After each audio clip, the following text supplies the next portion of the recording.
Hello there, ladies and gentlemen, and welcome to another episode of CookieCast. Today on CookieCast, it's You Can't See the Forest for the Teas. And I probably should say it's a bit of a bumper episode. There are 13 games of football talked about in this podcast. Yes, 13. Unlucky for some, lucky for us. As we're still doing the social distancing, we're doing it over the internet. So there is a video for this one. So if you're not checking us out on YouTube, jump over there, check out this video, and give us a like and a subscribe and a share while you're there. Be a big help to the channel, and I know you want to be a big help to the channel. So, that's cool. So here we go. This is CookieCast. You can't see the forest for the teas.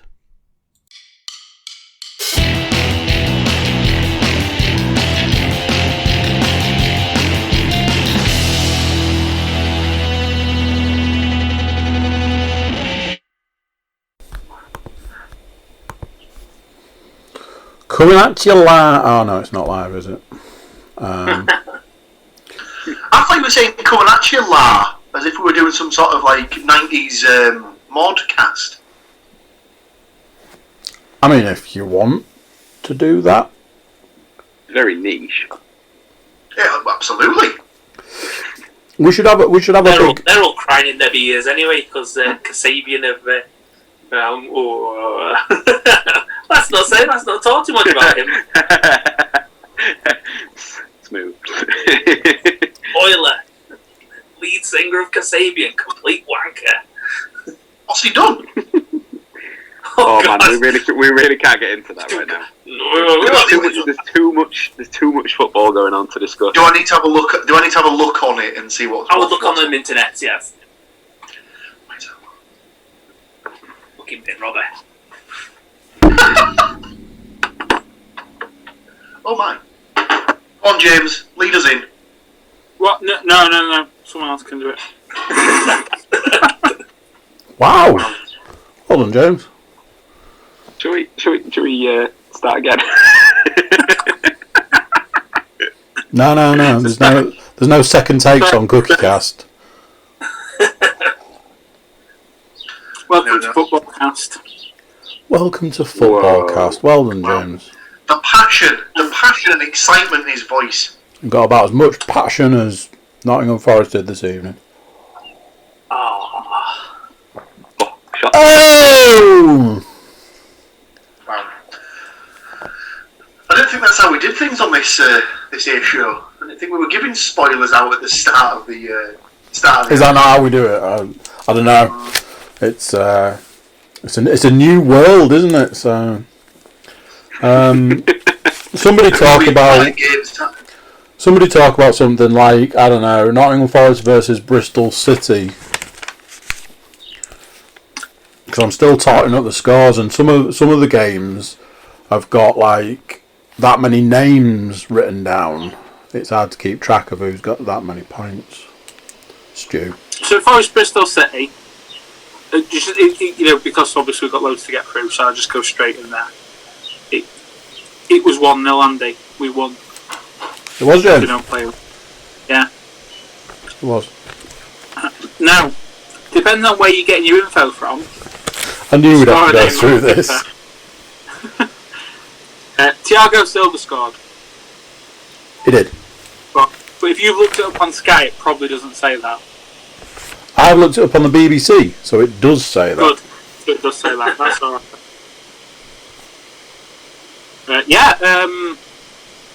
Free kick. Nice. I like to think of Thiago Silva as like a baby Bruno Fernandes.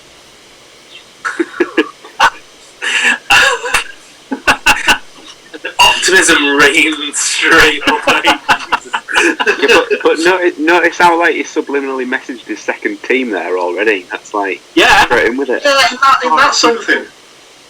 Don't worry, he'll get his third team and his fourth team and his fifth team in there as well. So don't worry about that. Do they do scarves with that many sections on it?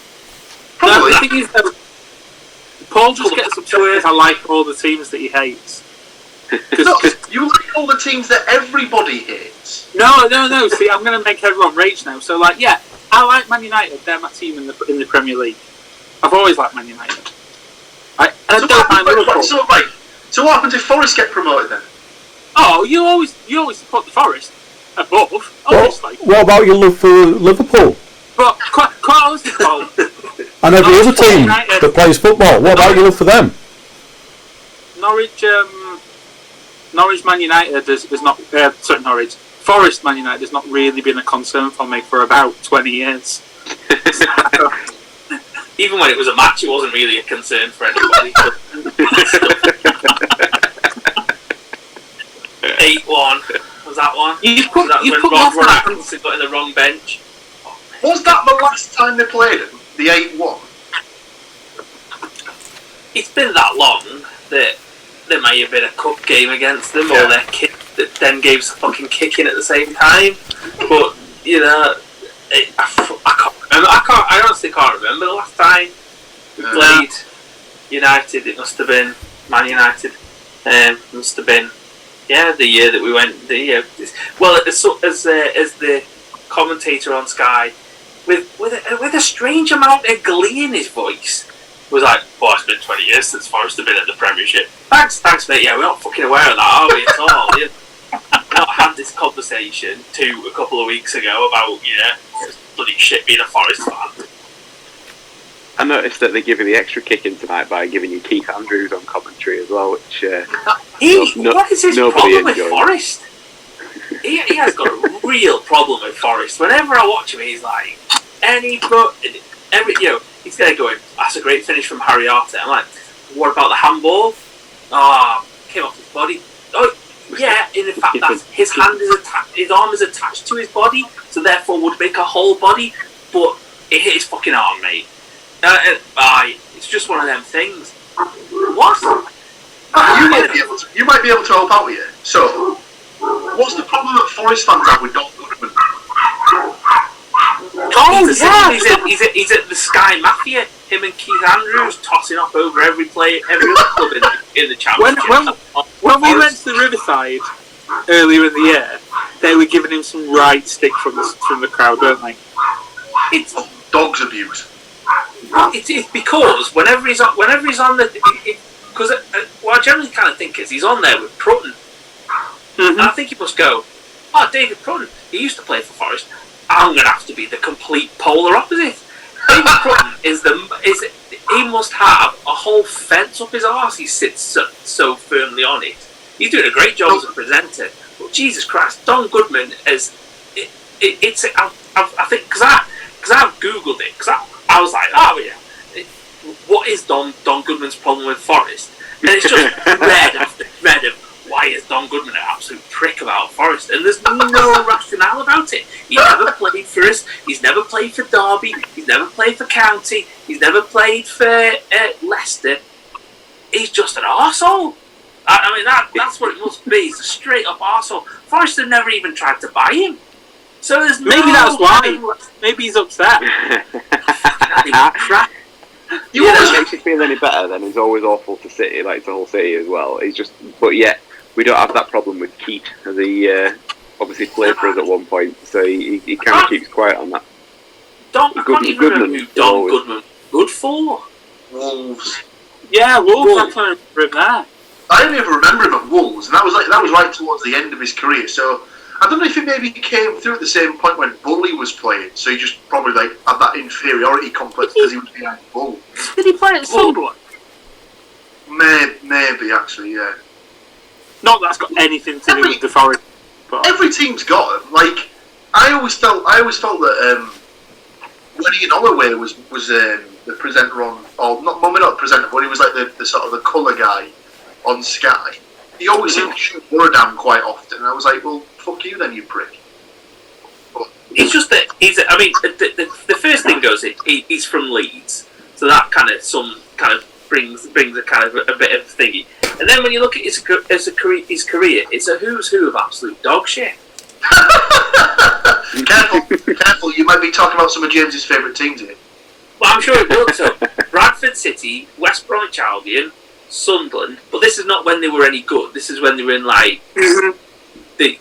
so Bradford, West Bromwich Albion, Sunderland, Wolverhampton Wanderers, Hiroshima, Yep.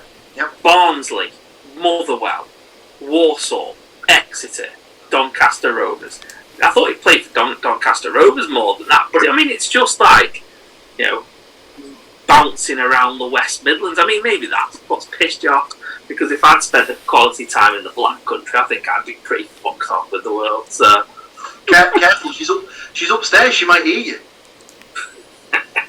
He's one of those players then that they would describe politely as journeyman, but what they actually mean is too shit to establish himself. Correct. Yeah, never good enough for the top tier, and kind of scored quite a few goals, like on Big Match on Sunday or something like that, what it used to be, kind of thing. You went, Don Goodman's playing. Oh yeah, he's dog shit. That's the thing though, like, to a certain degree, at a certain level, you only really need one good season, and then people, like, a Premier League team will take a chance on you, and that'll sort of set you up for life with the money that they'll pay you for that one season where you're absolute dog shit. Like Pookie. Like Timu Pookie! I think that happened. Paul, what did Pookie ever do to you, Paul? What did he do to you? Show me on the Pookie doll where he touched you. Come on. Listen, I stand by he was shit at Celtic, therefore he can't hack it in the fucking English league. Well, yeah, the epitome of the bad guy there is Addy Panic Ryan. When he went to Leicester, because Leicester paid $5 million for him, and that was like 20 years ago. So that was when $5 million was a lot of money. It doesn't happen as much nowadays. It's not that kind of like you get promoted. What you generally find is the promoted teams go, "Fuck, we had a striker that scored 20 goals last year. Don't think he can score two in this league. Let's get rid of him quick." Like Newcastle when they had, Newcastle had Dwight Gale, and they could not get him out of the door quick enough to West Bromwich Albion. Yeah, and you think most clubs that you think, kind of, if you go back even further, kind of 25 years ago, if you went up with a striker that had scored 20, 30 goals in the championship, you just took him up and he'd generally score a similar amount. We had two kind of things. We had Collymore and then we had Van Hooydonk. Well, he went on strike, so fuck that guy. But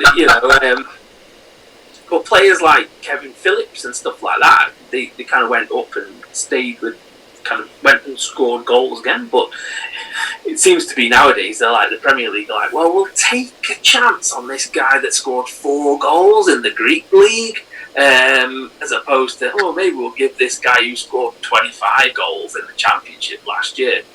And then you're like, okay, then you crack on with your guy from the Greek League, he's going to score tons for you, isn't he? Oh no, he hasn't.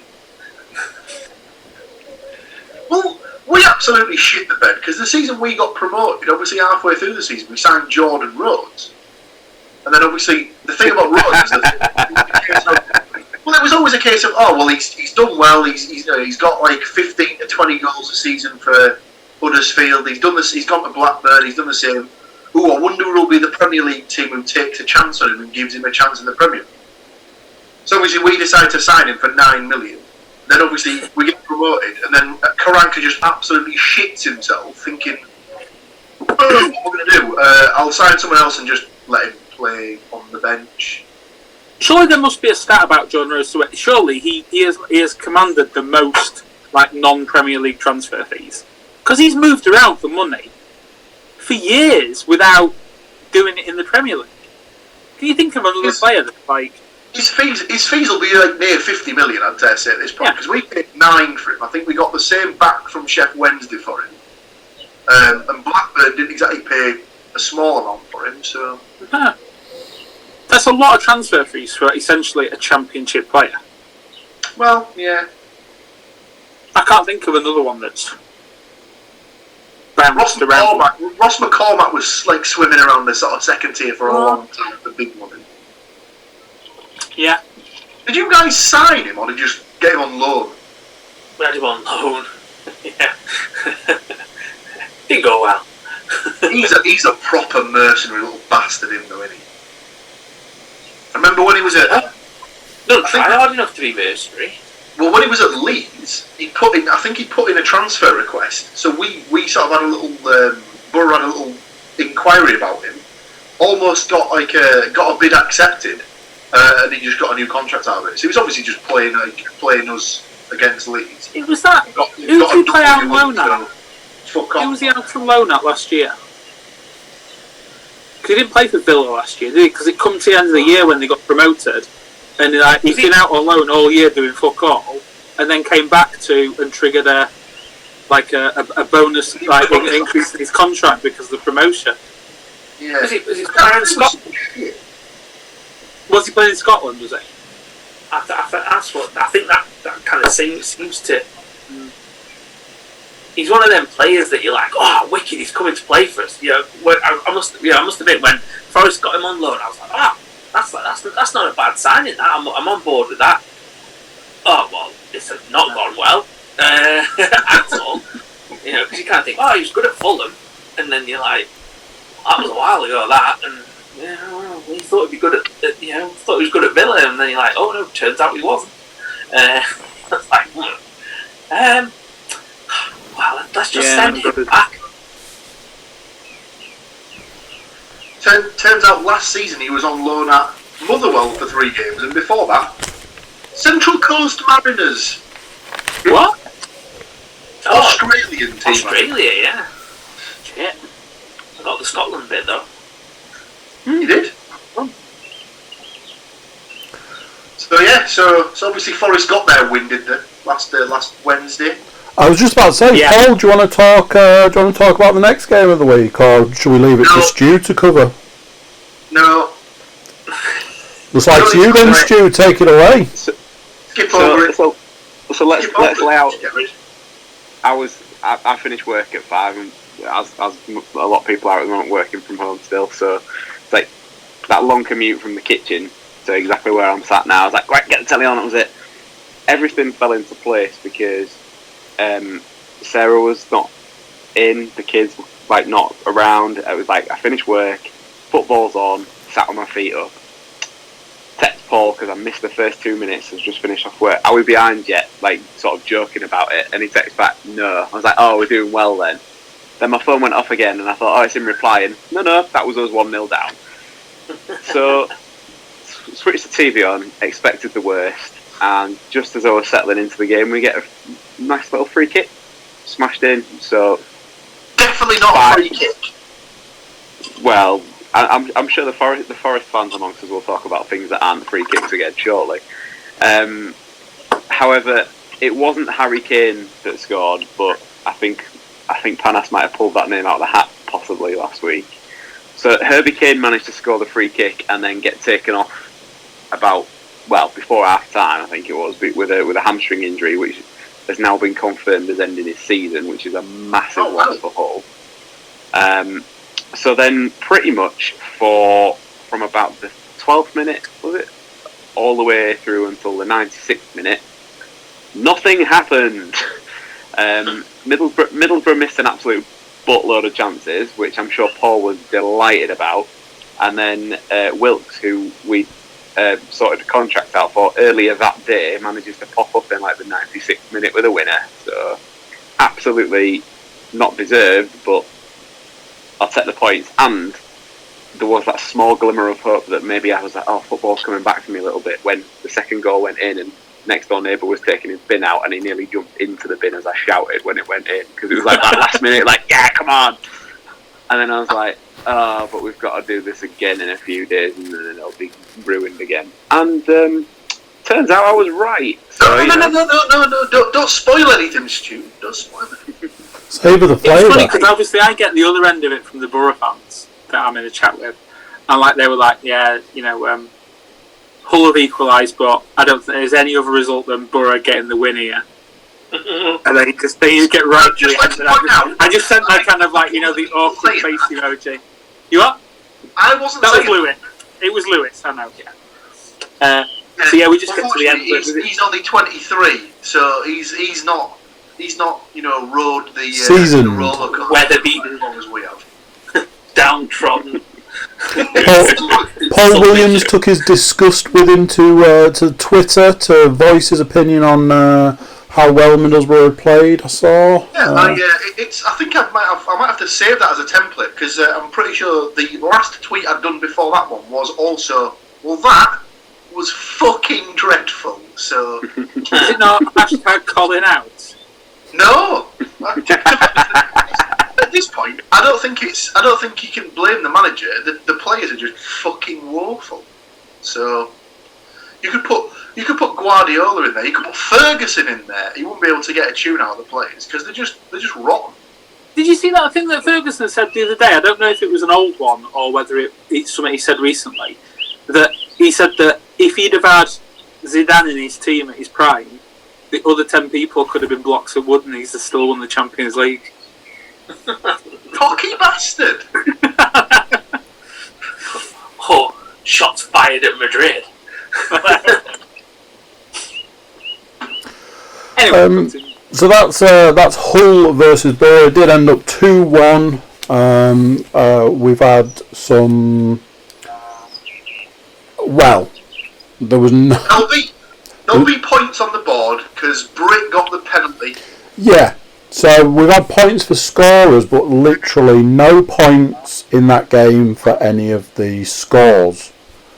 Going back to the Nottingham Forest one, it was actually the other way around. Points for scores, but no goal scorers. 100 goal a season, Lewis Graben has gone off the boil. I don't know if he's getting those 60 goals. I'm not feeling it at the moment. This week. As we're going back to a Nottingham Forest game, Matthew Moore, would you like to furnish us with some results from the Forest game? I don't think he would. No? So, well, when I turned off the telly, Forest had won 1-0, so I don't know what the problem. Get the tweet ready, James. Get the tweet ready. Apparently there was a bit of Fergie time and Derby got an equaliser there. So 8 minutes. 8 minutes of injury time with a little bit of extra wear. Do you know the really disappointing thing is that just before that, Mighton had wasted a right chance where he fell over. The worst thing about it is that shouldn't have even been a problem because Graben had 100 goal a season, Goldberg of football, Lewis Graben. That one he put over was terrible. What's his face? The little midfielder, the Bruno Fernandes of Nottingham Forest. He passed that one into the post and he had the whole. That was good. They had more than enough chances to put it to bed really, and once was it Waghorn got sent off for being a dirty motherfucker. That was filthy. That was absolutely disgraceful. And you thought, right, well, this is done and dusted. So that challenge that Worrell made just was completely unnecessary to give that free kick away. I was watching that. Stuart and Paul both kind of messaged me. I'd missed it because I think I was bollocking Steph for doing something he shouldn't have been. Kind of, I know, take it. There was something that distracted me from seeing it, and they didn't really show it again. And I was like, what? How stupid can you be? Just stand off. Just let them run with the ball. They're not going anywhere. Those two were nowhere near the ball though. They were. It was like a complete off the ball, like American football block. Or I don't know how much American football. When that challenge was made, the ball was away from those players. There was no need for him to stand into him like he did at the time, and it's absolute. But just skipping ahead ever so slightly, but not to the game. Did you hear the stuff tonight about they went to interview the Forest manager and his voice has gone a little bit, and they reckon it's because he doesn't normally lay into the players, but he lost his voice after what happened on. He lost his voice right at the end of the game, so he didn't even do the post-match interview at Derby because he lost his shit that much. It must have been like 2 or 3 minutes of just going nuts. They must have gone mad with Worrell for conceding that free kick, and then the fact that they conceded from the free kick, it just must have host up for like. For the annoying thing was, the commentator, when it got to about 80 minutes, was lauding Forest for how many 1-0s they've won this year, and they like to see out games. Then he was like, actually though, two games ago we did actually concede to Wednesday after like 95 minutes. So let's not get too excited. And then we did the exact same thing. It bothered me that much that I went and did a little bit of research, a little bit of stat kind of research, to which I found 22% of Forest goals have come in the last 10 minutes. So a quarter of all the goals that were conceded have come in the last 10 minutes. That's shit. 4 of them have cost us a win. So that's 8 points that's cost us. Mm-hmm. You know, yeah, we'd be a point outside of the automatic promotion places, but you're not going to win. We're not. If we do manage to get into the playoffs, there's no way Forest are going to win the playoffs with that, because that shows a lack of discipline. It shows a lack of discipline at the back. It shows a lack of discipline through the team. And people can say, oh, well, look how disciplined they are for 80, 85 minutes. Congratulations, the match is 98 minutes long now. Exactly. That's yeah. It only took a global pandemic for everybody to benefit from Fergie time. But at least the last minute goal in your game didn't cost you all the points, did it, Paul? I have to get my digs in now before we get to the crap bit. So Worrell just seems to have lost it over the past couple of games. He just seems to be a bit of a head case, to be honest. Tonight, kind of, obviously don't want to kind of thingy, but just seems to be flying in and going for stuff that's not there to be got. And I don't know. I don't know whether, you know, obviously we do have another defender at the club. Whether he's injured, probably is. Got himself a nice new contract for next year, by the way. But are you not a fan? You're speaking like you're not a fan of him. Of Dawson? Yeah. He was great 15 years ago. But you know, Stuart will attest to this. He's an absolute sick note. He just can't stay fit now. So what's the point in him probably a decent wage just to sit? I mean, what's he meant to be, a mentor? Well, he's obviously not doing a great job mentoring anybody. You know, that's that contradiction that he got the new contracts. I think when he came back last year, the idea was, because it's his second season, isn't it? Yeah, played all last year. Well, played. But I think the idea was lying on the treatment table. Yeah, all year. Back in that kind of like mentor coaching capacity, you know, like bring on the youngsters or whatever. So you'd like to think like he's a good influence, because that was like when Worrell first started, like, you know, coming back into the team. But yeah, it's a bit weird that they're giving him a new contract, really. I mean, when he came we'd literally just shipped out like every single centre back we had on the books that didn't have anyone left. But, we got rid of him, I think, just after he'd passed it. Like that peak, it started to pick up injuries for us, and I think that was there was the whole thing about obviously needing to reduce the wage bill, and he'd have been quite a reasonable earner for us.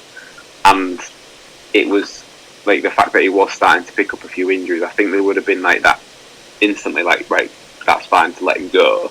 And then, as it's kind of proved over time, he's probably spent as much time sat out, hasn't he, for you guys now by this point? Yeah, I don't know what his stats are over the past couple of seasons. I can't imagine he's played 20 games. It's a shame, because when he's fit, he was decent for us. Like, but different times. Well, this is what derailed his career throughout, really, because he was a bit like that at Spurs. He was, you know, he didn't play. Didn't play loads of games. How the hell did Spurs manage that? So they had Dawson and Ledley King at the centre of the defence. How the fuck did they manage to get games out of those two? Ledley King was a bit of a wasted career, wasn't it? He could have been better. Yeah, but it was that thing, like, whenever Harry Redknapp was interviewed about him, he said, like, it's like he's superhuman, because he doesn't, like, so he plays the game on a Saturday, he then has to rest up for 2 days to get his knee drained of the fluid that's, like, sort of built up on it. So he doesn't train, and then he just basically goes back into the next game, and he's absolutely bossing it. It's a bit, I always liked Ledley King, I always thought he was a bit underappreciated, but It's that sort of thing where if he could have stayed fit, he would have had so many more caps for England. And probably would have got At this point, before we do the actual how the scores line up and the points and stuff, we will have to take a small break in the visual realms. So we'll take a break and we'll restart momentarily. For you people, it'll be literally a second. So catch you in a second. And just like that, we're back. Magic. Literally. A second for you guys, but a lifetime for us. It's not. So we established that Forest got the 1-1 draw, which was thoroughly deserved by Derby, of course. So, 1-1. Do we also need to mention the scorers there as well? Yeah. Oh, I wonder why you're mentioning that, Stu. Wonder why you brought that one up. What's the reason for that? Is there any reason? I don't think there's a reason there, Stu, is there? I'll not recycle my terrible Coldplay joke from last time out, but I was pleased that I stumbled across that last week for obvious reasons. Now, I'm kind of happy. I think I called a perfect result. Yeah, you and Paul got the correct scores. It did make me kind of like have, I forgotten what Borough did in that set of results. Was it a double or were we going with a triple with? That was a triple. So the weekend results were a treble. Probably unlikely to have got anything there then. Scorers were. It was Grabban, wasn't it? This is going back a long time ago now. No, it wasn't Grabban. No, it wasn't. Lolly. Oh yeah. Lolly outside the box. Do you get them both, Stu? Stu got points, literally, he's got points running all the way along. He is the only person that got both goal scorers,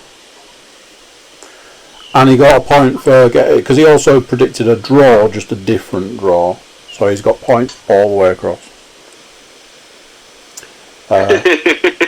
As we're moving through all the other results as well, I'm really annoyed because I think all the people I thought for Fulham and West Brom, but had already been taken, so I decided to go for the weird ones, or scored if I'd have stuck with. That West Brom Hull game, that's an absolute worldie of a score, because when you've got that many goals to pick from. I'm pissed off at myself for that one because what's the first rule of games? And this is my beef with you, Paul. This is my beef. Why did nobody say Kamil Grzycki? Do you know what? Completely forgot he'd even gone there. Well, it's been difficult for him because, now that Coronation Street's been on spaced out filming, it was difficult for him to turn up to training and go back to playing Steve McDonald at the same time. So, that is true. Nobody knew what he was up to apart from, of course, he turns up to smash one in against his old team, doesn't he? Dickhead. Fuming about that because I'd forgotten about myself as well. And we'd even talked about it with Kearney from the Fulham thing, hadn't we? So, and Livermore. Yeah. So pick the wrong one, unfortunately. But considering that I've said that we'd lose every game to the end of the season by 2 goals, at least finally in a way that is right, as it was 4-2 West Brom. But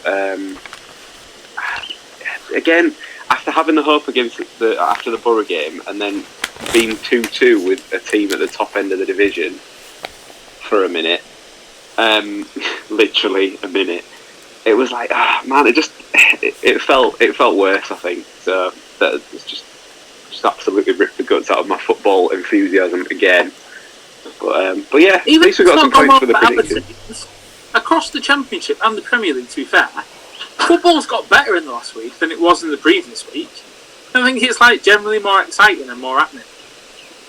I don't know, why didn't you watch Reading? Reading. You not see what happened in the Reading game? Is it Did the guy get a first half hat-trick and end up with 4? 5? Did he get all 5? Or did Reading score? The Reading game was something it was 5 something. 5-0. I don't think he scored all 5-0. No, but it was 5-0. I think he got 4, didn't he? Was is it Mate or Miat or whatever it's called? Yeah, Matey. boring. First half, actually quite well. Yeah, by 35 minutes. Mental. Sounds like he was playing down the river dance. Against Borough. Oh! Don't worry, he'll get his chance next week. I think we've got. Well, not Reading. I think we've got their opponents that day on the horizon. So hopefully we'll still be feeling that way out. So where are we, Andy? What It's all right, James. I was just writing down the 7th game we need to predict for next week.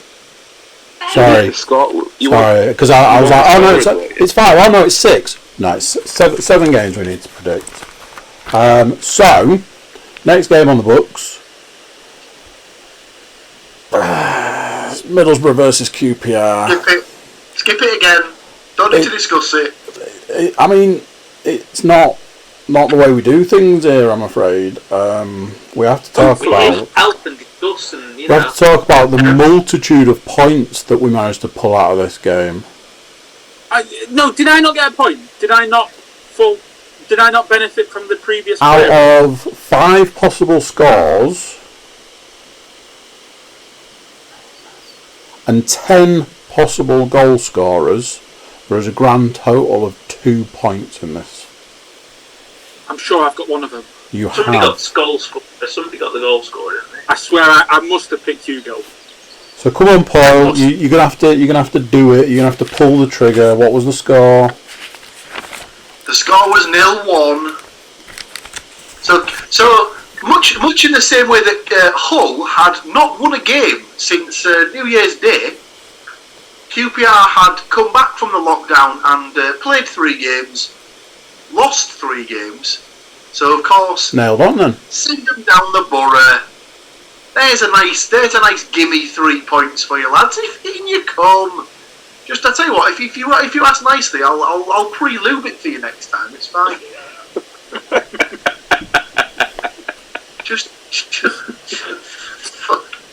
just fucking soul destroy. So, you know it's bad when you're listening to the commentary on the local radio station, and as the final whistle blows, it's not ranting and raving, going, "Oh, that was absolutely disgraceful. What a terrible game." So you just hear,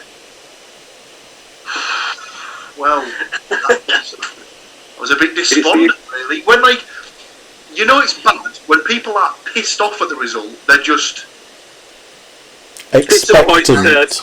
Yeah, it's the old parents cliche. They know it's bad. I'm not. Did you not get angry onto the with screen then? Just disappointed.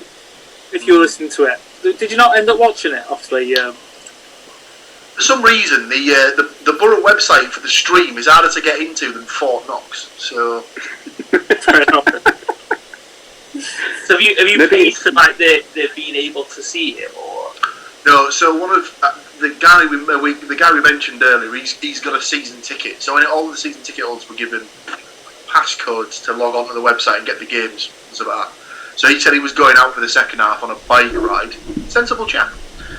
So he said that I could use his login details to try and get into it, but I've tried it a couple of times now. And for some reason, I don't know if it's like a cookies issue or I don't know, but it won't work. Every time you log in, it just sort of goes round in circles, trying to get you to sort of like go to the next web page and then back to the original web page. It just goes round in circles, a bit like the midfield, then, yeah. A bit like the passing structure of the Middlesbrough game, yeah. Did Middlesbrough ask their fans to kindly donate their money to the club so they didn't? I don't think so. I don't think it got that bad. No. Fucking hell. That one's a bad one. That one is bad luck. That one. Oh, donate your money to Forest so we don't fall foul of the financial fair play. All right then, just go put some horses' heads in people's beds. I'll tell you, that attendance was looking pretty healthy on TV tonight from all them cardboard cutouts that they've managed to get erected. Oh yeah, I'm very tempted to buy one of those. Do they then send it to you afterwards in a post though? Because then that would have been perfect. Because that could have been then moved into obviously crossing brands. Because we could have been moved into getting over for you with the belt. Half put of the them belt are on just him. like random celebrities that they've decided to support Forest that definitely don't support Forest. I think that's probably Derby fans taking the piss. Did you see that that obviously some card in Southampton fan had done a Matt Le Tissier one for Portsmouth. When Portsmouth had put it there, but they got Matt Le Tissier in a Southampton shirt. But then, so Portsmouth have put a Portsmouth shirt over the top. And thought, oh, thanks for the support, Matt. So yeah, that was quite amusing, that one. So yeah, it's people. It's obviously that one where someone put, was it Osama bin Laden? Yeah, that was at Leeds. Leeds. Was that Leeds? Was it? It can't create. Applause for creativity, but yeah, obviously it's got a level of like abuse to it that people can take the mick. But yeah, I think I'll have a look maybe later on in the week, and I'll probably end up buying one because it seems amusing. It's been miserable. This is a complete interlude and a completely different sport. Did anyone see the Deshaun Jackson thing? No, but I saw that someone had said that apparently he's put like a Nazi or Hitler-based comment on his He's Instagram. put a Hitler quote on social media, and the Eagles have released a statement. And if you read the statement and read between the lines, the Eagles are just like, "The fucking hell have you done, you dickhead!" And it's one of those. It escalated so quickly because he put it on, and then he just made it worse and worse and worse. He's like, "No, you don't understand. You don't get what I'm saying."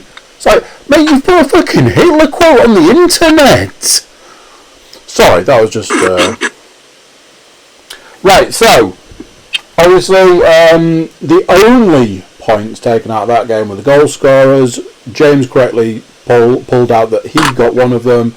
Paul Williams, you were the other person to take points out of that game.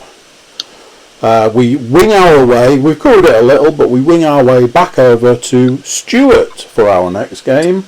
West Brom versus Hull. And with all those goals, there must be points in this game. So you wanted the goal scorers, yeah?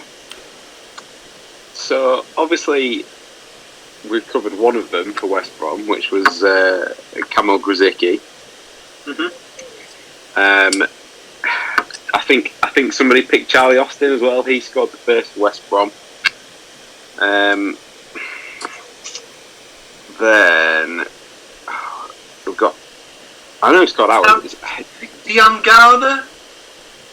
He scored the last one, and then I've just had to look up the other. Agazi. Didn't James pick him? No, I didn't. I thought about it as the random pick. Because what I was going to say was, if you did pick him, James, I reckon you get minus points for him getting sent off.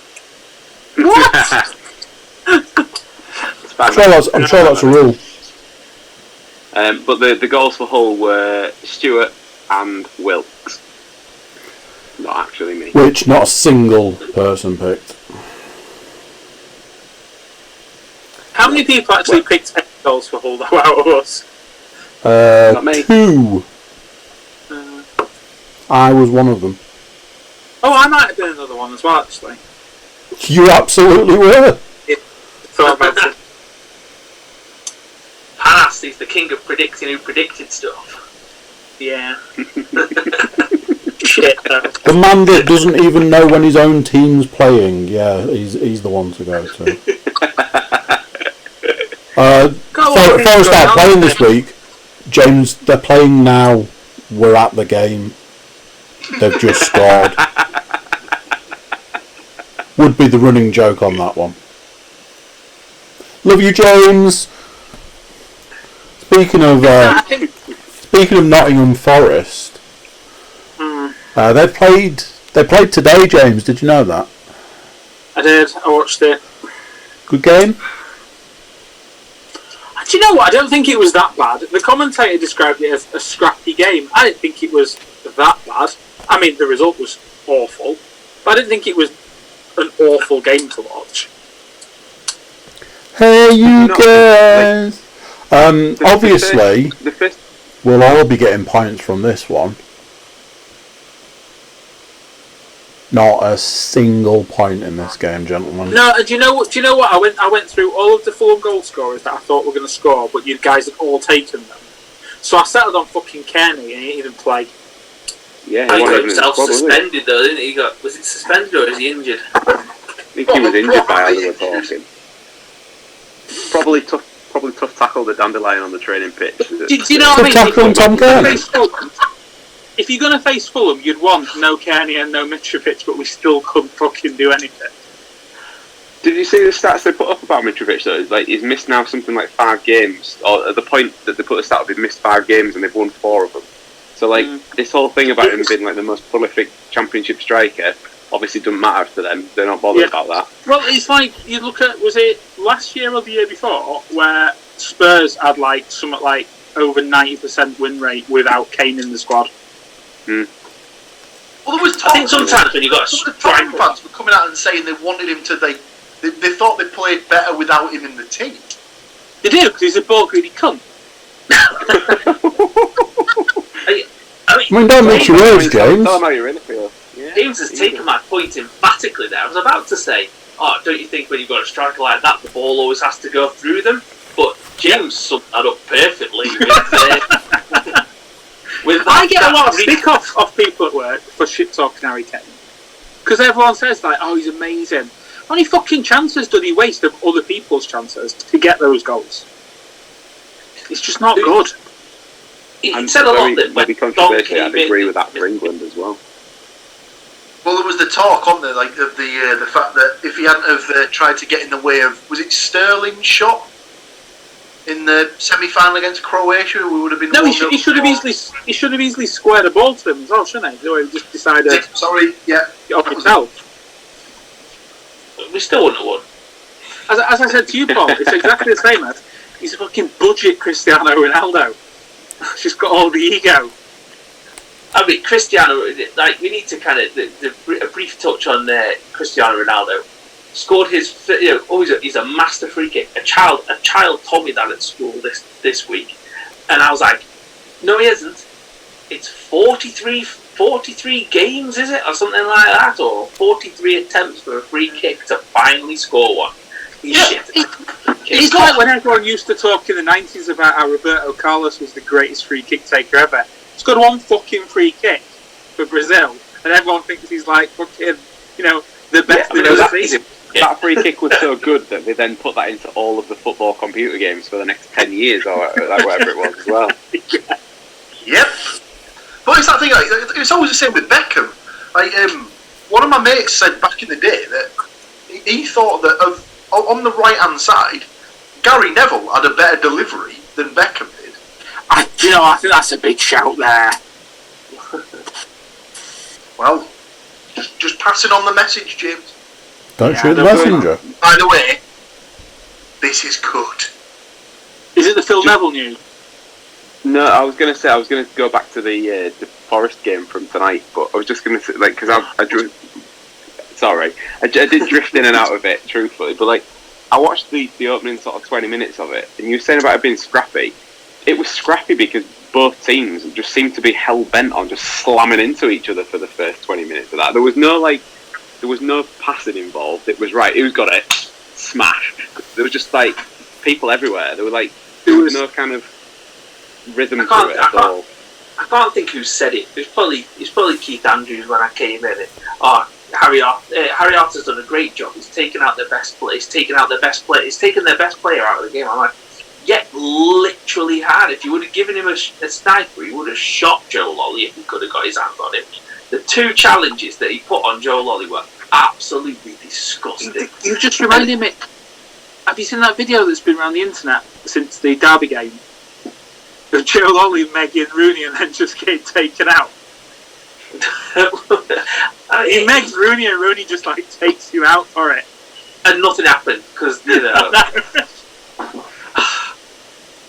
it's. I know everyone's fans kind of say, "Oh, we have a terrible ref," but Christ Almighty, some of the decisions tonight from that referee was absolutely appalling, and it was very one-sided.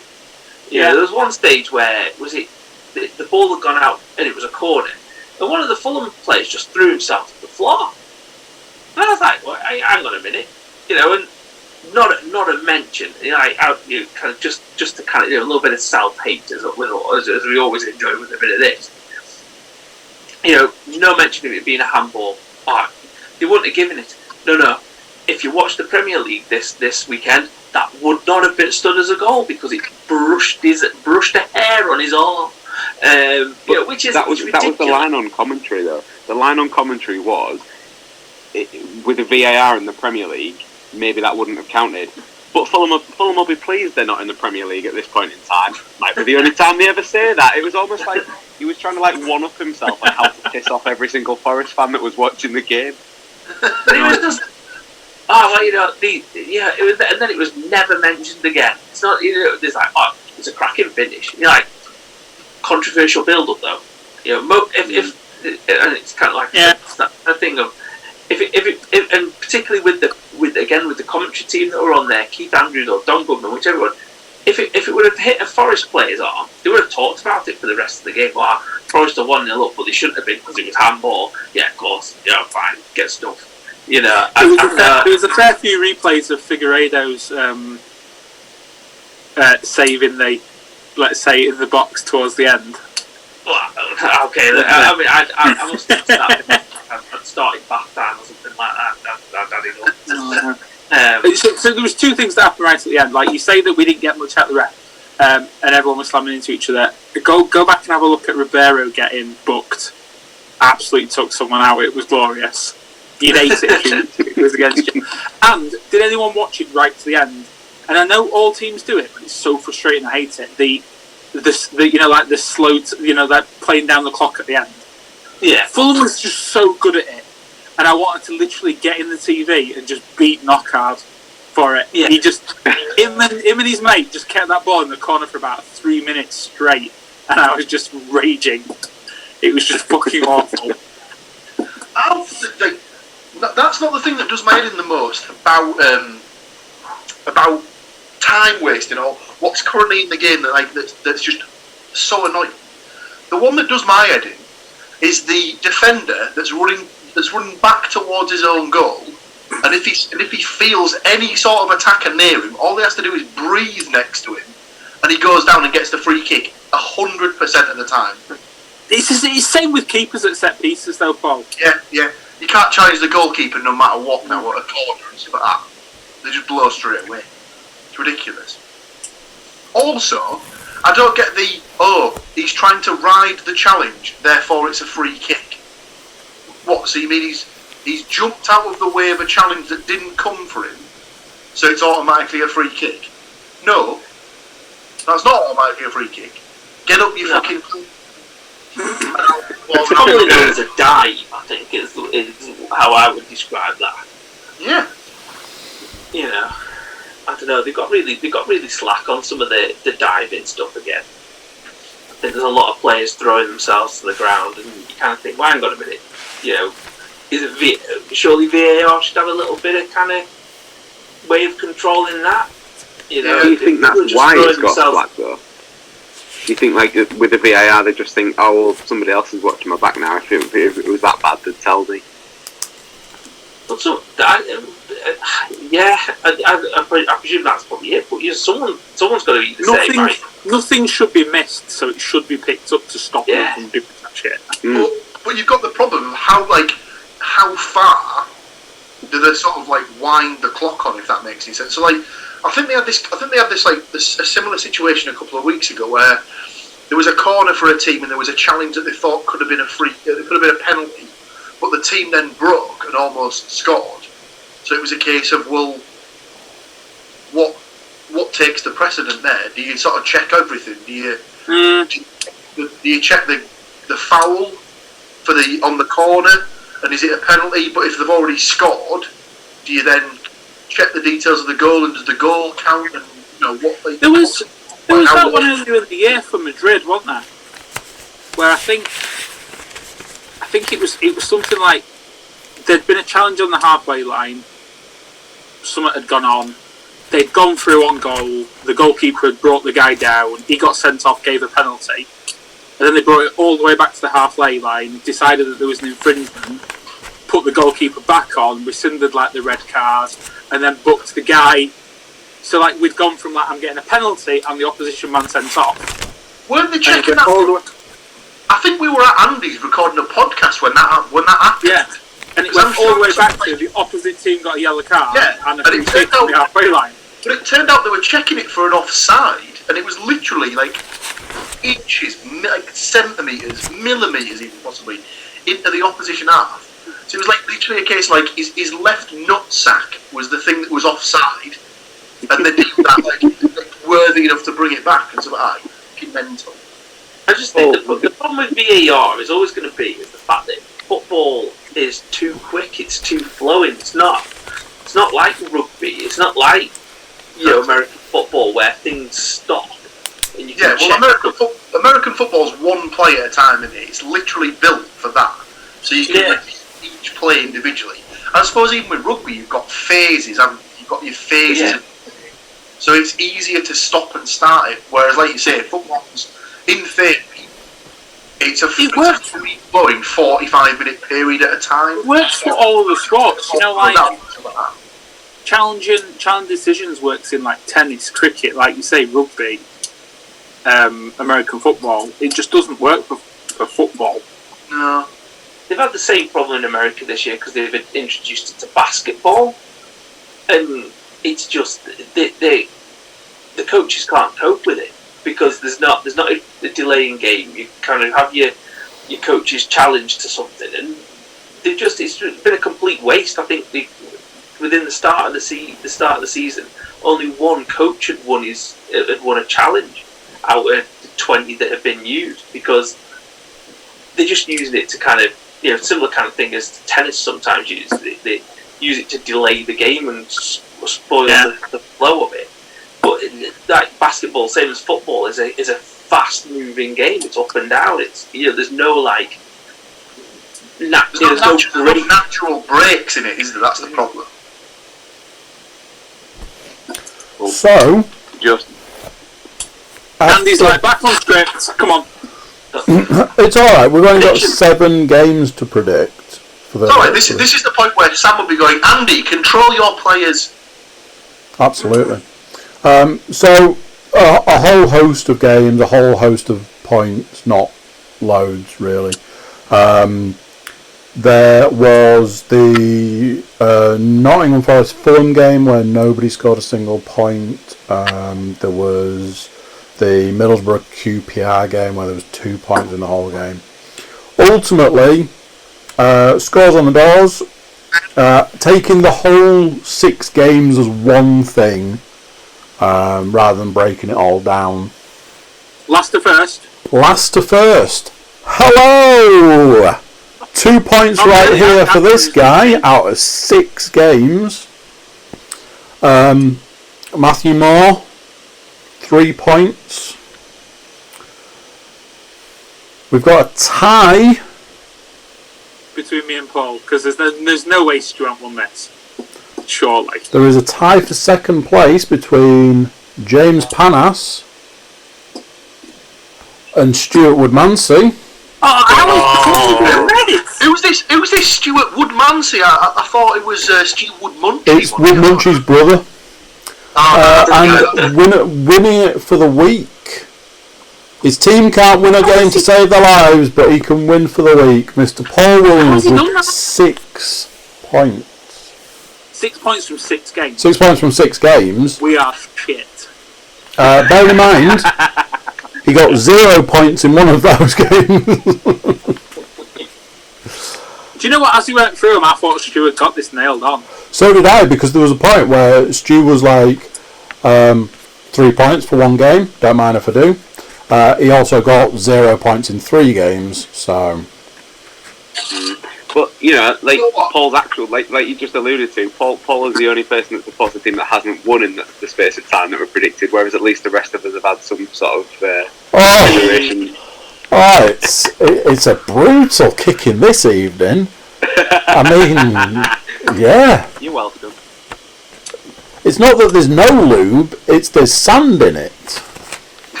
So, please make that the tagline for this one. That'd be perfect. this week's You Can't See the Forest for the Tea is brought to you by Lube with Sand in. Sandpaper are us, yeah. 7 games. 7 games. Right. Game number 1. Millwall versus Middlesbrough. Paul, you will go last. Next person on my list here is James Panas. Go.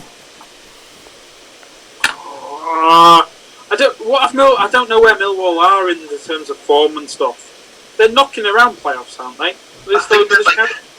I think if Cardiff can hold on and win, I think they're about 10 points off the playoffs with 15 to play for. So it's a big ask. Bloody hell! Sorry, in just trying to get up Sky, I just realised. Wait a minute. When was the last time you seen Benteke score? Oh yeah, I saw that. Yeah. Wow. Sorry about that. So they're currently 6 points off the playoffs. With Can I give Cardiff my prediction quite quickly? Just, I'll give my prediction quickly. Go on. 0-0. That's what I used to say when I couldn't be arsed, man. I just looked at it, I was like, nah, 0-0. And he's gone. Come on, James. I'm sorely tempted to do the same. Well, is it a river dance? Not, I don't know how much difference that makes these days. So you're going down. You're going down to the den with no people there. It's also a 3 p.m. kickoff on a Wednesday afternoon. What? That's a thing now, is it? Wow. Yeah. Oh no, we're the only team that's doing it. So yeah, if you can. Is this because your fans have got to? Is it because you've got to travel so far? Tomorrow work. Just don't query why I've been on not ready with my phones for 2 hours from 3 p.m. tomorrow. I'll put you down for your multi-assigned work at that time. Oh, cheers, yeah, that'd be nice. Obviously, you've got to make way for the West Brom derby game at 5 o'clock, clearly. Do you know what? I'll give you a 1-0, Paul. You're an absolute mentalist. You are an absolute mentalist. Goal scorer. What in the last 2 games has given you any sort of indication that Borough will get you have to have a go at these things, don't you, Paul? Goal scorer, Howson. marauding up from right back, is he? Doing his best Matty Cash impression. He's no Matty Cash, mate. Watch your mouth out and stuff. Tell you something, I didn't realise how young he is. He's only 22, isn't he? Yeah. Cash. Oh yeah. Well, that was why this is. Feels like he's been around for about 8 seasons. I think is this his 3rd season in the first team? He played all of last year, and I think he got in the previous year. I think. Yeah. He had a couple of seasons of like coming on and looking really good in midfield, and then somebody shit and old got put in front of him, and then then was it last year? Yeah, he got put in at right back and seems to be stuck there now. Oh, he'll be playing for somebody. He'll be playing for right back, right winger. He'll be playing for Villa or really terrible when he's like Newcastle signing or something like that. Just to really piss me off. Well, obviously, AC Milan. Reportedly, AC Milan were ready to spend 10 mil on him in January, weren't they? Oh, well, we've got to stick out that financial fair play stuff, being as some selfish season ticket holders have had their money back because they can't go and watch. Fucking hell. Here's free iFollow for you. They probably paid for that already anyway. So I assume it's you next then, Andy. It is me next. I am. Andy's furiously looking for anyone that plays for Millwall right now. is correct, James. That is absolutely what I'm doing. That's what I did, and I was like, I haven't got a clue any of these are. No. That's when you just go 1-0 to Millwall. It'll be an own goal. Just so you can't give Brother the point. 1-0 to Millwall. Bradshaw. I used to go to school with someone whose surname was Bradshaw. That's a sign to me. Stuart Woodmansey. I am also going 1-0 to Millwall. But I'm going to make it nice and easy for you and pick Smith. And that leaves us with Paul Williams. You're all mental, as this will be a rather comfortable 2-0 Millwall victory. Goal scorers. Jed Wallace, because we almost signed him. And? They don't seem to have anyone that we used to own, so...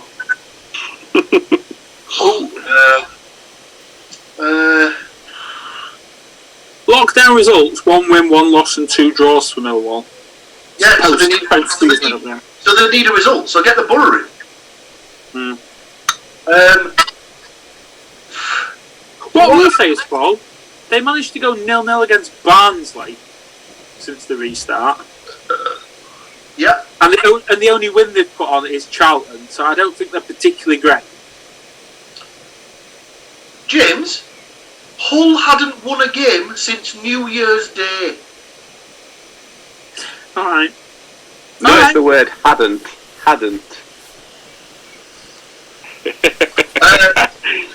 For that, stick me down for Jed Wallace to get them both. Right. Because Pace is not actually signing him. And on that note, we will take a small Chocolate shake. Small chocolate shake. And we'll be right back with a small. Go half Coke, half Diet Coke. Right, we'll be right back. Right, I'll not talk about this kind of stuff now. You're going to press record then, Andy. And through the magic of... It's not even editing, it's just pressing 2 buttons, we're back. So 1 of 7 games down. We're on to Bristol City versus Hull City. There's a lot of City involved here. So as a lead in, Bristol City, currently without a manager. True story. A few names been mentioned. One of Paul's faves. Not TP. TP, innit? TP is apparently a front runner. Along with, wait for it, Chris Hughton and Stevie G. Steve, right.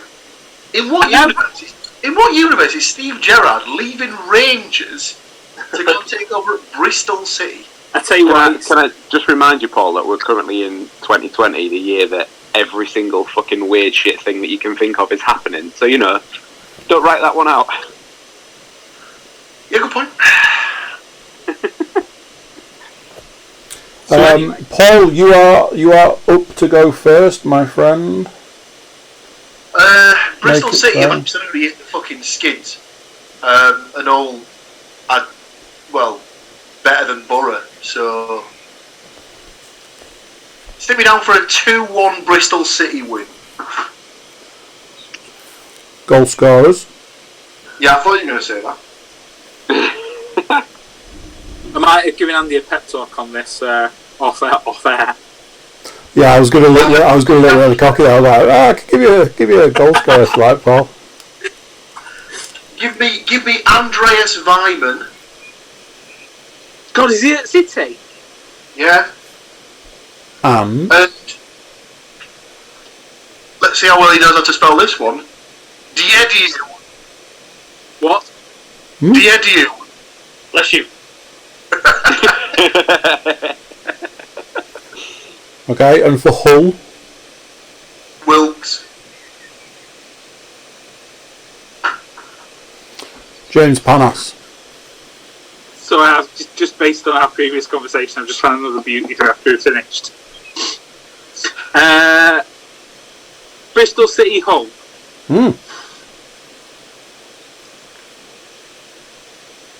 one each. One apiece. Goal scorers. Now, eventually, McGuinness is going to score.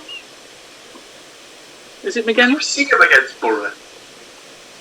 I mean, it might not necessarily be for Hull, but you know, it might score. And because I've gone out there on that one, well, that's not really out there. I think your issue is scoring in general, not him scoring, right? Oh. Mm-hmm. But I think I've just got to go Wells, haven't you? You have, because I've gone with Wells for 2-0, both goals. Stu? Oh no, Stu, you're going last. Matt? I'm going to go 2-2. For Desmond. Goal scorers. The Hull, Stuart and Wilkes. Uh-huh.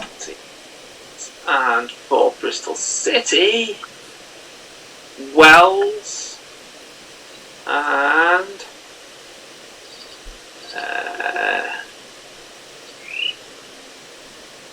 Patterson. Go on, Old Forest player. Okay. If we hadn't had enough of Hull City, let's have another Hull City game. Hull City versus... Hang on. Stu, not. Oh, Stu, sorry, I'm reading it in order and I'm just rushing ahead. Stu, come on. So, very quickly then, on the basis that Bristol have been shit and we seem to be able to score without much of a team going on at the moment, I'm Bristol 2-0. Goal scorers. Obviously, I have to go for Wells, and purely for the northeast influence on the podcast tonight, we'll go for Wyman. Wow. Okay, A now... couple of results for you there, Paul. Wow. Huh? A couple of results for you there. Yeah, Huddersfield. Well, the Luton were winning, so Barnsley scoring late on kind of helped neither of them. He just fucked them both over. So now we can talk about... Barnsley were upset at scoring late on. Well, yes, but you know. Yeah. And looking at that, Charlton led Brentford for the best part of 70 minutes. Yeah. And then shit So, it. we were doubling up on the Hull, so are we going to go back Yeah. the other way down the people as well? Yeah, so Matt... Hull City versus Millwall. Oh, God.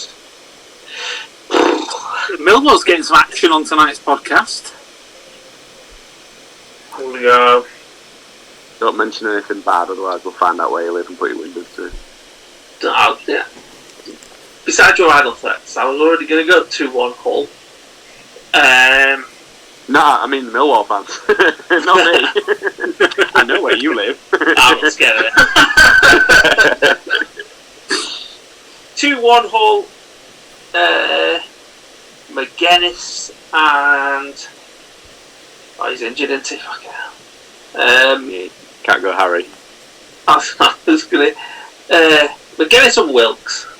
I think, and Matty Smith to score for Millwall.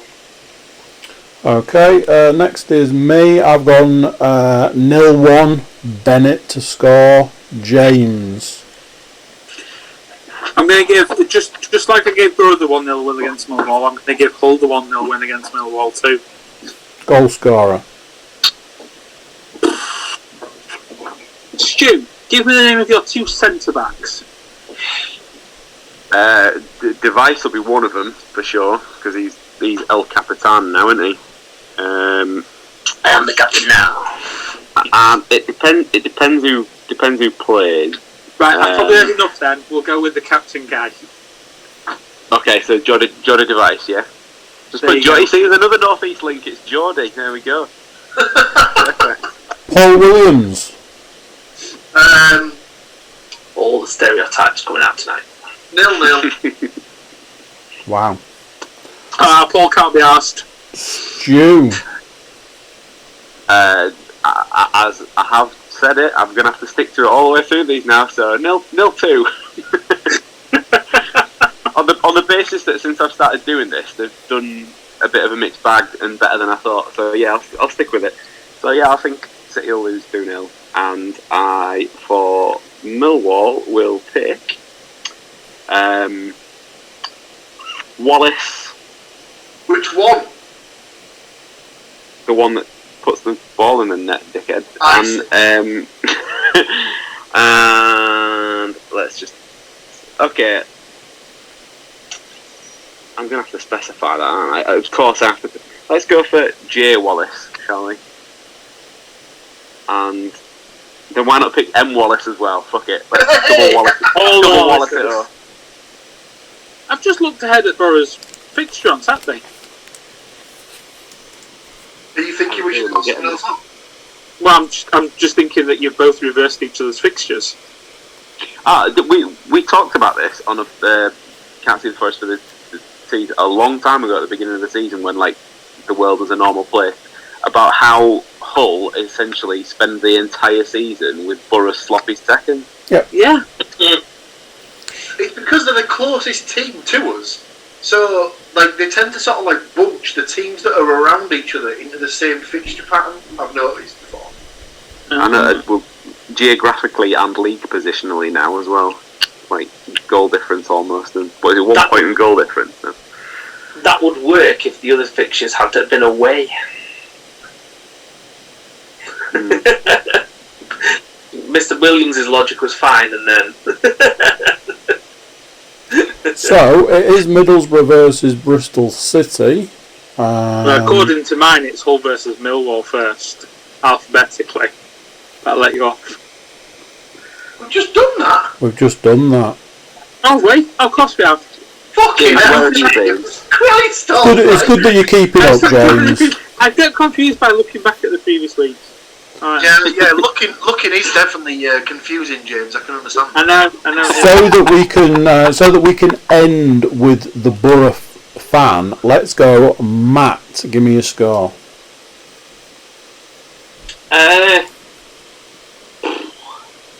Here we go. 3-1 Middlesbrough.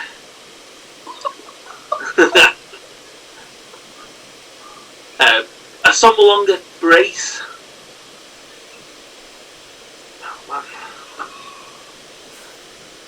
Wow. Let me see. Who else is...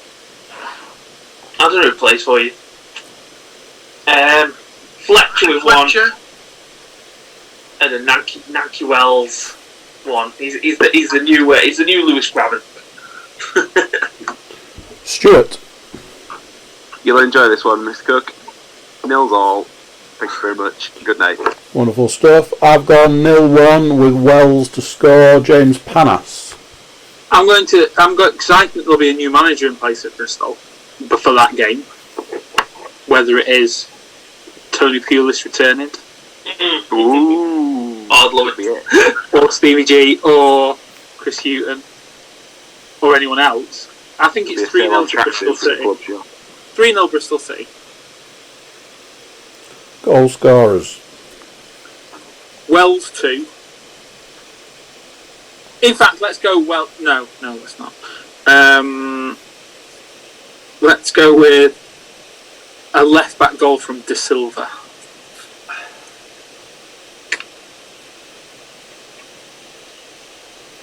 Paul Williams. One apiece. Goal scorers. Tavernier.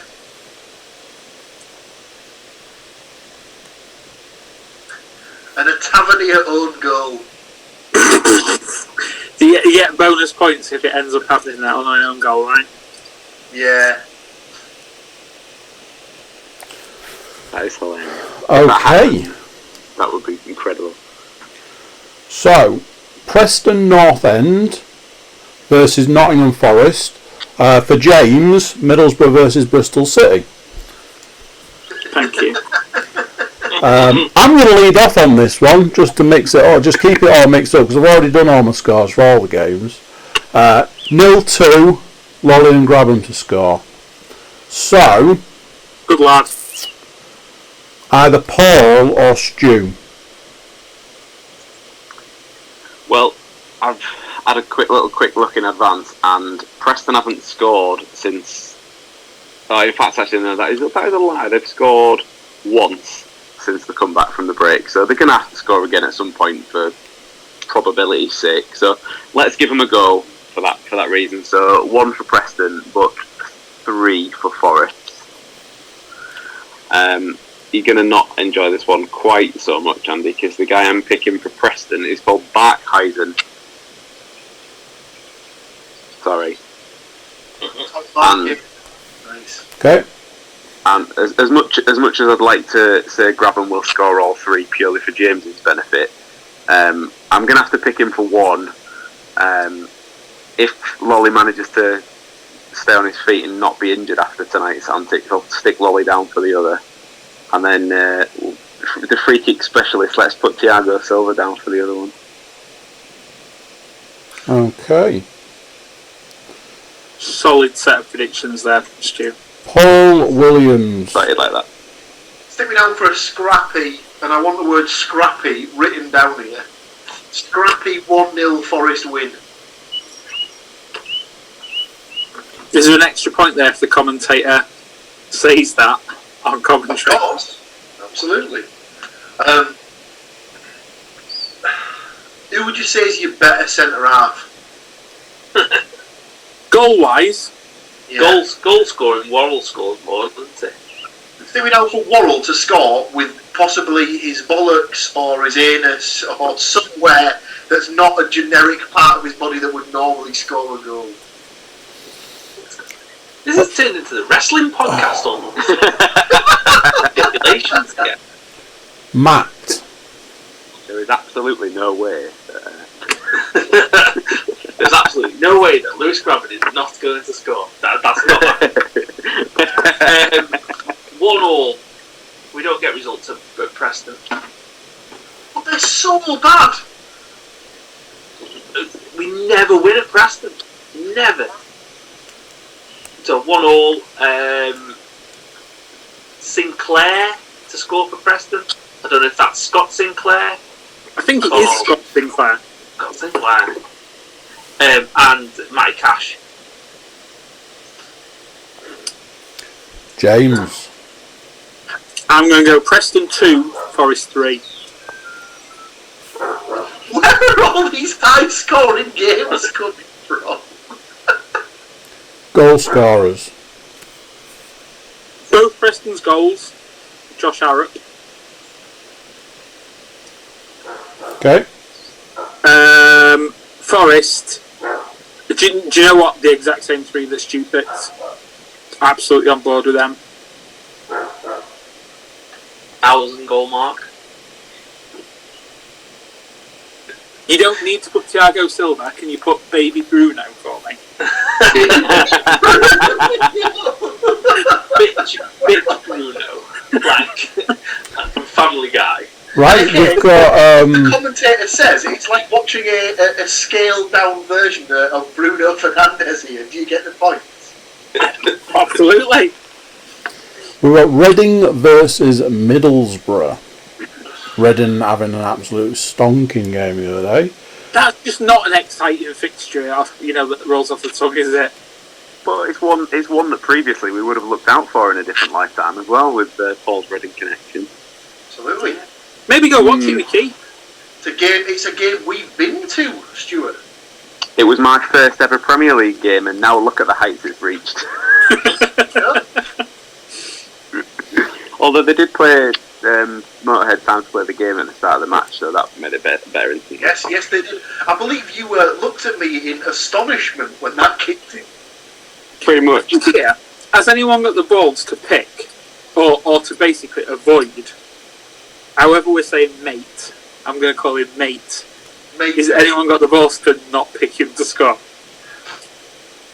What, you mean after the 4 goals the other night? I'll not pick him to score. I'll go straight in with another 0-0. I haven't picked him. Tell you something, Stu. I'm liking this because these 0-0s are keeping us up at this fucking rate. So. You're in the bottom 3. Yeah, but if the scores go my way, he goes all the time, and he's picking his own team to get beat. What? Yeah, but what? what Paul's pinning it on is that we just need to stay within 12 of Wigan and we're all right. I did not work this out. That if, like I said, if I pick us to lose, we haven't every time. Whereas if I pick Borough to win, maybe that won't happen either. Or to get a point, maybe that won't happen either. I've gone 2-0 to Reading. Boy and Baldock to score. James. 1-1. Scorers. Absolutely going to Nate. And I keep plugging him. Eventually it's going to happen. Howson. No, I'm going to change my name. I'm going to change my mind now. I was going to go for your centre back Maestro. But I think wing. Classic wingy banger. Yeah. Can I even say that I think both him and Lolly will get an outside of the boxer. Look at this guy trying to put in extra points. You heard it here first, people. Matt. 2-1 for Reading. Purely because I quite like the name. Rinome Hota. And Obita for Reading. Okay. And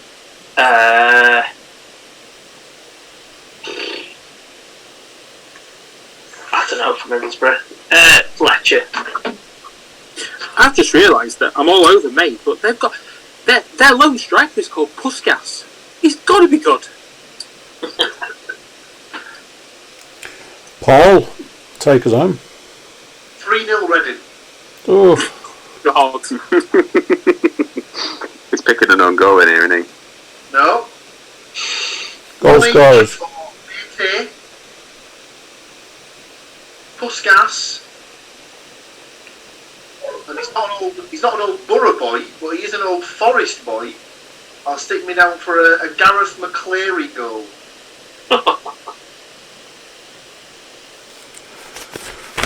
Okay, and then the final game before we reconvene. Wigan Athletic versus Hull. Real 12-pointer. This is a spicy one for everyone involved. Yeah. Paul, set us off. So, in keeping with the I need Wigan to stay within 12 points method, stick me down for a 2-2. Goal scorers. I think they've got some clown called Morsey. Plays for them. I think he scored against Borough when we went. Oh, is he the midfielder? Centre mid? Yeah, Sammy Morsey. He struck me as a bit of a dick, if I'm honest. Yeah, one of those players that you absolutely hate to see just on the pitch in general. Yeah, like Wigan's version of Wing. Yeah. I mean, eh? What? You know what I mean. Nothing wrong with Wingy. Yeah, Morsey and Kieran Dowell to score. He was good. He was at Forest. Yeah, I liked him. I thought he had a bit of nous about him. To be fair. Then he spoilt it with going to Sheffield United. Well. And for Hull. Is that Samuelson? Have they got him on loan from West Ham?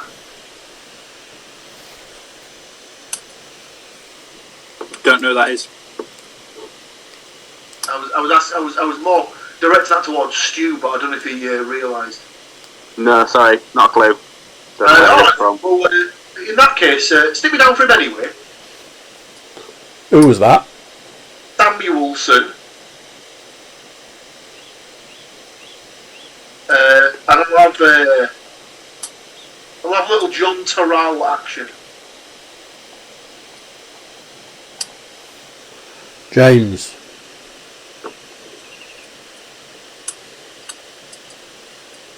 I've not thought this one through.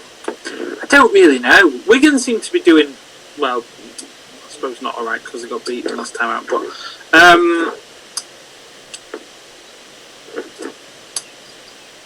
1-0 to Wigan. Goal scorer. We discussed this, James. 12 points. Right. 12 points. Yeah. Low. Bit obvious, but I can't think of anything else at the moment. Well, I mean, unless I just went for Danny Fox, but I don't think he's likely to play, let alone get a goal. Wasn't exactly terrific. I've gone one apiece. Windus and Wilkes to score. Matt? I've gone 2-0 Wigan. And I'll go Josh Windass, just for the Windass lols. And Kiefer Moore, because my dad's named Keith and, sounds a little bit like it. Finally, Stu. I will do you one better and stick to my 0-2 prediction. So, okay, I'm going to keep it going on the basis that hopefully we'll get something out of it. But I'm going to pull you a podcast double, and I'm going to pick Williams and Moore to score the goal. Very nice. So, just going back to Stu's, to Matt's one, because I fell foul of this earlier in the year, right?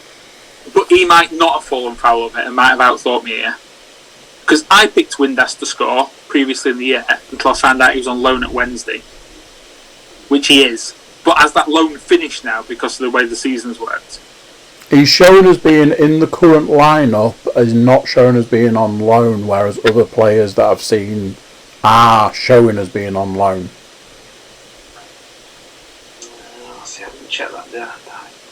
He has been on loan all season, but I know it's like completely up in the air whether they've signed loan extensions or not at the moment. It's just a bit of a free for all, isn't it? It's if you've been a twat like Forrester currently being at the moment. No, you cannot play for you. Oh man. Oh well. I just thought I'd put it out there because I fell foul of this earlier in the year, picking a player that even played for them. If you like ours, then the owners go, no, we will not pay you for the extra games we need to actually finish the full season. Off you go. He's not been in the squad for the last however many games. No. Either squad. Yeah, I just noticed that. He's not listed on either. He wasn't listed on either squad for the weekend games. I mean, I'm not disappointed that you've picked that on the basis it means that you're not going to score more points than me on that, though. So. Oh. There you go now. What's the ruling? Right, well that's the 7 games for the week, all picked. With 5 minutes of meeting time left, has anybody got A, O, B? I'm all footballed out. I'm good. Yeah, I can't think of that much that's happened this week, really. No. Week really. As you pointed out to me after I pulled out that Sergio Ramos stat for you at the weekend, he went and scored again. That was outrageous. So what's it now? 9 in 12? 9 in 12 for Sergio Ramos for Real Madrid. I mean, most of them are penalties, so. That was Simone said, someone was like, oh, Madrid get penalties all the time. He's like, oh, because they attack more. And I'm like, is that Diego Simone being a dick, or is that him being kind of a reasonable person? I'm going to go with dick. What was that stat the other day? Was it like United, all this season, United have had like 18 penalties given for them. Stuff like that. I mean, that doesn't surprise me. We've grown up with United. This has been our life. What I find weird is United's penalty takers. Again, Bruno Fernandes, flawless. So what are we going to do? Let's Rashford had one with Bruno Fernandes for the next game. I mean, he scored. It's just, it just defies belief that they don't have a penalty taker. That it's just like whoever fancies it at the time. Like no one clubs can do that. Was the whole From inhaling at the start of the season it was Rashford, but he missed a couple, so they just put it on someone else. from inhaling a little bit of the media over the last week, surely Greenwood will be doing everything ever for Man United for the next however long until he gets his England cap. He is the best player that's ever played the game, so you know. I can only assume that he was probably on the front line of the NHS saving lives as well, probably. Just to one up Rashford. Yeah. So where did that come from? Because next, I was like, I've not really heard that much from it. Next thing you know, it's like, oh, Greenwood is the greatest thing ever. Oh, he's going to take English football forward, and I'm like, what? I think he's had 2 good games in a row, so everyone's getting excited. The mental thing is, in all competitions, I think they scored 15 goals this year, which I was surprised at. But then when he's played 40 games this year for United, I'm like, where were they? Well, that's going to include games where he's come on for like 3 minutes at the end. Of course, but still, that's 15 in whatever minutes he's played. The reason why everyone's losing their shit over him is because at the start of the season, Solskjaer came out and said he's the most natural finisher at the club that he's ever seen. Right? I mean, he does look alright. Yeah. I mean, I think like Ruud van Nistelrooy would probably take issue with that kind of comment. Yeah, there's a few over the years. Yeah, Van Persie, pretty decent. Yeah. Oh, you're not having that one. Van Persie's good. Not a natural finisher though. Do you not think? No, he's not a goal scorer. I don't never have him as a goal scorer. I don't think he's that kind of Lineker, that person that did. He's not that kind of striker. Yeah. I don't forward. He's kind of yeah. I think What was the other status then? That Man United's front 3 have outscored Liverpool's front 3 this year. Yeah. Not often enough, dickhead. And on that bombshell, I'll thank you, gentlemen, for joining me in the world of football. I mean, we are neck deep in the world of football now. I think we've discussed 13 games of football. It might be controversial, but I mean, if it goes on at this rate, it makes sense to just have 2 podcasts a week rather than going through that many games in one go.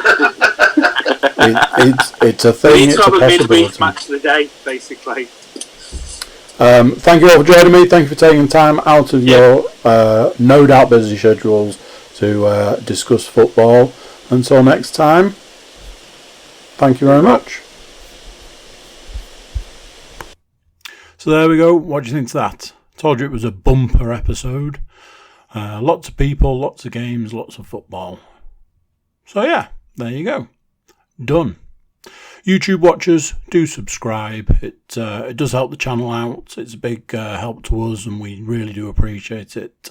And if you can tell other people to do the same, podcasts are spread through word of mouth. So use your mouth for something good and tell people about the podcast. Everybody jump over to cookiecast.com. Check us out over there. You can send us social media love, email love, and just love. Love. So there we go. That's it for this one. Until next time, I'm going to say bye, and I'll see you then. Bye.